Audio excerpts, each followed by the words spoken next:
విజయవాడలో రోహింగ్యాలను పోలీసులు అదుపులో తీసుకున్నప్పటికి కూడా వారిని ఇంతవరకు కూడా మీడియా ముందు ప్రవేశపెట్టలేదు. ఎందుకు ప్రవేశపెట్టలేదు అనేది విజయవాడ నగర ప్రజలు పోలీసులను అడుగుతున్నటువంటి పరిస్థితి.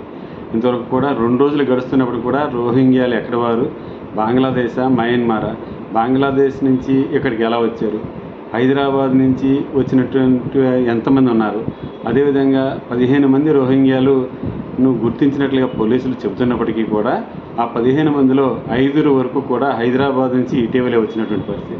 వారందరికీ షెల్టర్ ఎవరిచ్చారు, ఎవరి వద్ద ఉంటున్నారు వీరికి ఈ మిగతా సౌకర్యాలు ఏదైతే ఉన్నాయో మౌలిక సౌకర్యాలు ఎవరు కల్పించారు, వీరికి మౌలిక సౌకర్యాలు కల్పించడానికి గల కారణాలు ఏంటి, వాటి వెనుక ఉన్నటువంటి బేస్ ఏమిటి అనేది పోలీసులు విచారణలో ఇంతవరకు తేలినట్లుగా కనపడడం లేదు.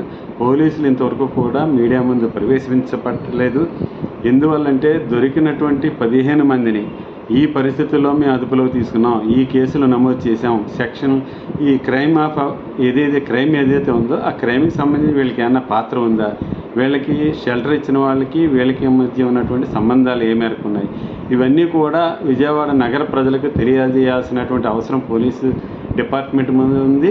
అయితే పోలీసులు ఏదైతే విచారణకు అధికారులను నియమించారో విచారణ అధికారులన్నా మీడియా ముందు చెప్పాల్సినటువంటి అవసరం ఉంది. ప్రతి చిన్న విషయాన్ని మీడియా ప్రెస్ మీట్ పెట్టి ఈ రకమైనటువంటి గ్రేవిటీ పట్టుకున్నాము, లేదా దొంగతనాలు ఎన్ని చేశారు, లేదా నేరస్తులు ఇంతమంది పాల్గొన్నారు, లేదంటే ఇటువంటి ఏ కేసు అయినా విచారణ అనంతరం పోలీసులు మీడియా ముందు ప్రవేశపెట్టిన తర్వాత కోర్టులో ప్రవేశపెట్టే అవకాశాలు ఉంటాయి. ఎఫ్ఐఆర్ చేశారా లేదా అనే విషయం కూడా ఇంతవరకు కూడా పోలీసులు మీడియా ముందు చెప్పలేనటువంటి పరిస్థితి. అందువల్ల పోలీసులను అనుమానించాల్సి వస్తుంది.